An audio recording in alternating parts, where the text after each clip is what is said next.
Very much for that. Mark is just going to bring roller coaster back up. So while he's doing that, that was very quick. I just want to add my thanks to those that have already been expressed to Jade and the team at Creative Mornings, to Nolan and the team at Digital Art Live, and Rebecca from Collab Marker Workshops. So thank you very much, and to Coffee Supreme. And also, I want to especially thank Kim, who is part of the Digital Art Live team, but he also provides the support for the interactive screen, and he's been just amazing in bringing this to fruition, so thank you very much. And I also just want to make a mention of Michael, who's in the front row, who's also a member of the Unguarded intersection team. We're actually a team of 5, the 3 of us here, plus Kim Fogelberg, who is based just outside Wanaka, and Simon Fisher-Turner, who is actually based in London. So we're a little widespread, so there are the challenges of collaboration. So you probably didn't necessarily get a chance to have a look at Roller Coaster when you arrived, but this is Roller Coaster. And what we're going to do this morning is just give you a little bit of context to the work, and then Mark is going to take you behind the scenes for a little bit of technical exploration. So Roller Coaster furthers the theme of transplanted experiences, which is a consistent factor in our work, by basically taking an experience out of context. We're inviting the audience to reflect on that experience. When this work is designed very specifically for this space, for the Digital Art Live screen. So when we were brainstorming and the concept, 3 factors were drove us primarily. And they were interactivity, experience, and the public space. So I think interactivity is fairly obvious. It's an interactive screen. It'd be silly not to make it interactive. But what form would that interactivity take? And we settled on a game, gaming. Gaming is familiar to most people. Most people do it at home. So obviously putting it in this space is very definitely taking it out of context. The next thing was, well, what sort of game would that be? And so when we're tossing around ideas, the idea of it being a very visceral experience came to mind, and we're thinking roller coasters. What can be more visceral than a roller coaster? And then that also added to the theme of transplanted experiences. A roller coaster, an experience that you usually find in a theme park, transferred to a gaming environment, transferred to an interactive art space. So that was how we came up with the idea of the game and roller coaster. The other factor that I mentioned was the public space. This is very much a public area. It's not an art gallery, it's not your home. Therefore, we wanted to very much take that into account.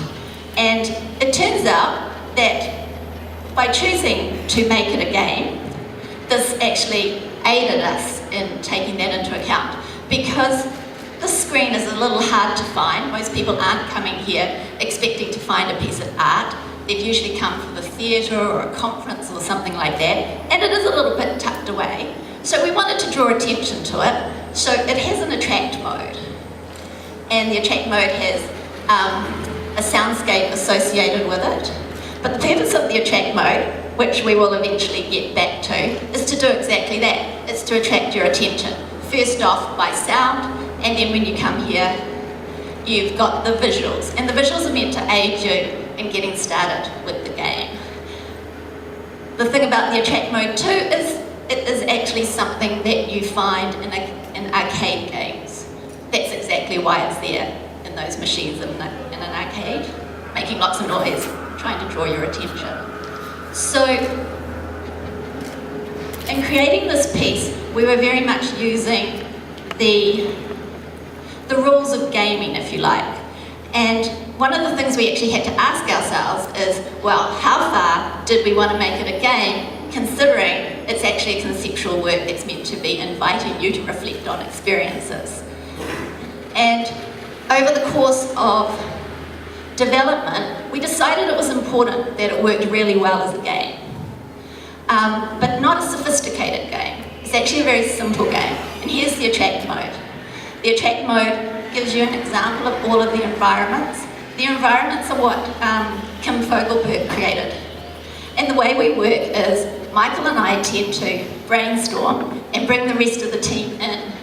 In this case, Mark came in really early because you can't create a work like this without technical input. And we didn't want to come up with a concept that Mark would just throw up his hands and say, that can't be done.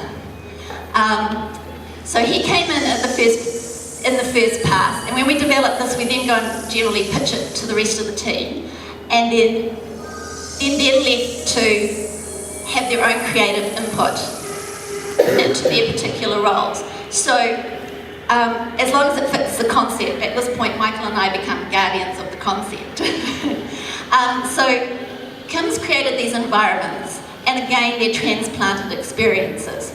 She took existing images, and then Mark will explain a little bit more about the tunnel, but when we get into the game, it's basically a tunnel. It's an internal tunnel ride. And to come up with these images, she started from base images and then added effects to them, depending upon how they looked in the tunnels. But they also, this is disco, this is, see, cave, garden. Again, we have disco, sky, yes, thank you. And this is Mars. So again, the idea of transplanted experiences. It should register me as I came across. So game starts, another sort of gaming aspect to it. We don't want people to not understand what's going on there. When they come and stand in front of it, it's important that they know it's doing something. And then we populate the ride. We've got the roller coaster thing here, interactivity, you get to see yourself. All the way along it was like, well, how do we make it interactive? What do we control? What is interactive? And some of it's fairly obvious. You can see that I'm controlling it. So it's really quite basic. And the idea is, if you play with it, you'll discover some of the more gaming features. Like, you have to get it to go fast if you want to see disco. You have to get to the end of it if you want to see Mars. So very simple gaming philosophies, if you like. But you have to actually work out how to make it go fast, because it's not simple.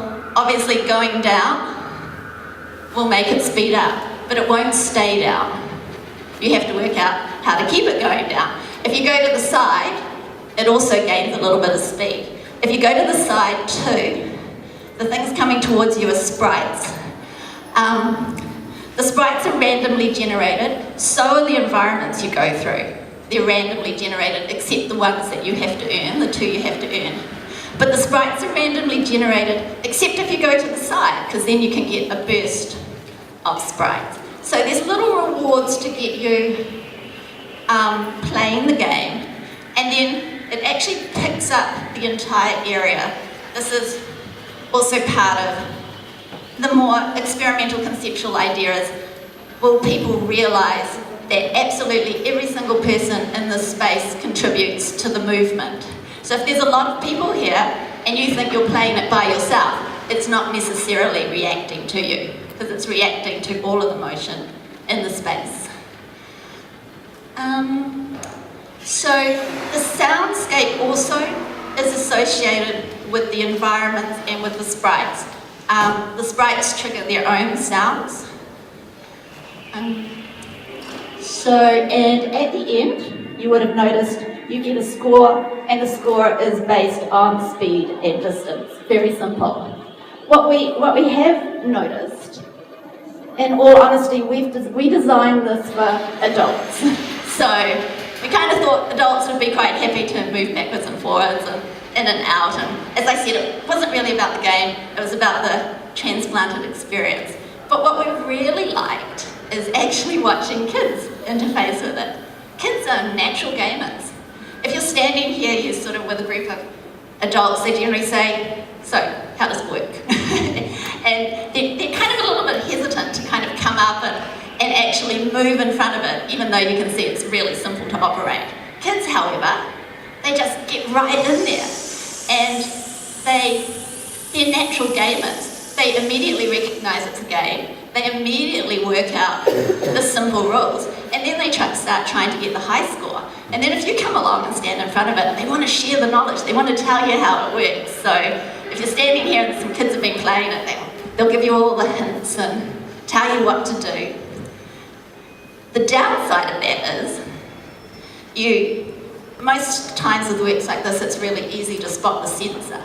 We've actually had to cover the little red light on the sensor, because what kids do when they work out that actually they have to share the control of the game with everybody else's, they start getting closer and closer to the sensor, because that is also, see, kids know how to work out the tricks, because if you really do want to control it, you can just stand in front of it and control it here, because this is the sensor. So we covered the little red light so we could hold off the kids doing that, because they would knock the camera. And Mark's going to explain something about Ghost Riders in a little bit, and about why we had to embrace the idea of Ghost Riders, because to not do so relied on the camera remaining fixed. So hopefully that's given you a little bit of an idea of our thinking behind it. And now I'm going to hand over to Mark, who's going to explain how technically that kind of all came together. Okay, so I was going to start the demo by holding up my cheat sheet here, which I have, which is all these faces I printed out. But there's so many people in the audience that you've seen the effect of grabbing people's faces and putting them onto filling the cards up. So that's kind of a new area. But technically, I'll go over a couple of bits and pieces. The tools we used are all open source tools. We use Python as the programming environment, because it's got a quick development and it's quite robust.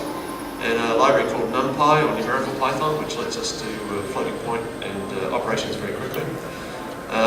We've got a thing called OpenCV, or Open Computer Vision, which is a library that does all of the computer vision processing. And we use that for face detection, using a thing called hard classifiers, which recognises people's faces quite accurately. And then we take those coordinates and cut people's faces out and put them up on the coasters with little helmets on them to hide the fact that we can't really accurately cut out everybody's face perfectly. So we're trying to hide how imperfect that is. Ride the coaster. And we're using the a program called Panda 3D, also open source, which is doing the 3D rendering, and it's based on OpenGL and was originally written by Disney, and they use it a lot in their rides, but they've opened it out so that everybody else can use it, and there's quite a large community. So not a difficult development process in terms of the tools. They're all sort of readily available and very easy to use. So I'm just going to interrupt this now, and we'll have a look at inside some of the components that we've got.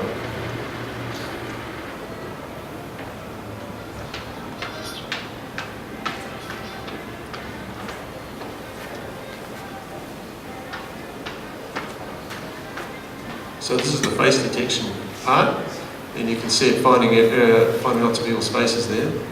And as Fiona mentioned, we use an algorithm in here so that if you move around, it recognises your face, but if you're stationary, then it will eventually define your face as not being, as if you like being noise. This carpet is very interesting. It's got so many random shapes in it that it sees faces everywhere. And that beautiful picture on the rear wall, which has the two red windows and then a bar underneath. As far as the computer's concerned, that's a face. So that's our most famous Ghost Rider, which rides with you on every trip. So originally the algorithm's in there to remove all of those so that they don't happen. But as Fiona mentioned, the camera is not fixed, so the kids were playing with it a lot, and so all the algorithms which are there to try and help remove Ghost Riders ended up being a problem. So we had to just go with it and make it part of the game, sort of accept it into the experience. So that was an interesting compromise.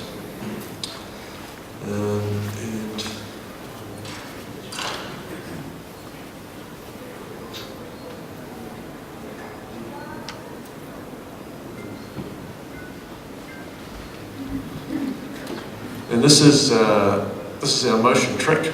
So I mean, I can move in front of it. I can see what's happening. But the rest of you could move as well. So stick your hands up in the air and move them around or stand up or whatever. See, it's all kind of random motion at the moment. But on the right hand side here, we see the green bar at the top here represents how strong the motion is that's heading one direction. The yellow bar tells us what direction that we're heading in, whether we're going up or down. And then the blue bar tells us how concerted everything is, so how unified everybody is. If everybody's operating as a team, then the motion will have another component to it telling you that everyone's operating as a team. So we use sort of those four components to help us determine how well everything's moving and how many people are playing the game, how well they're moving in concert, and then the direction that they're moving in and its relative strength. And we use that to drive it. So this program is called a motion detection algorithm for using a pyramid classifier. And it actually comes from the motion JPEG or MPEG background, because this is virtually the same algorithm that's used when they compress video to determine which parts of the screen that they can just simply copy to a new location instead of writing out a whole new frame of video. So we've just co-opted it and used it for our own evil purposes. The game itself, the game itself can easily be described as tunnelware. It's sort of classic tunnelware. You zoom into it, and it's basically 5 concentric cylinders. One of the trickiest parts about this is that this process here, in order to get good screen updates, I basically had to take the facial detection and the motion detection out and run them as completely separate processes, and then they send packets across a socket connection to the main program, which is just simply there looking for input all the time. But as a result, we have to share the camera. We only have one camera, so when the face process is running at the beginning and at the end, that needs to be in control, and during the game, this detection process needs to be running. So we have to swap backwards and forwards between these two processes, killing the camera in between. It was probably the messiest part of the whole thing. I was just trying to organise all of that so that it could work together. That's kind of basically the technical information that I want to get across there.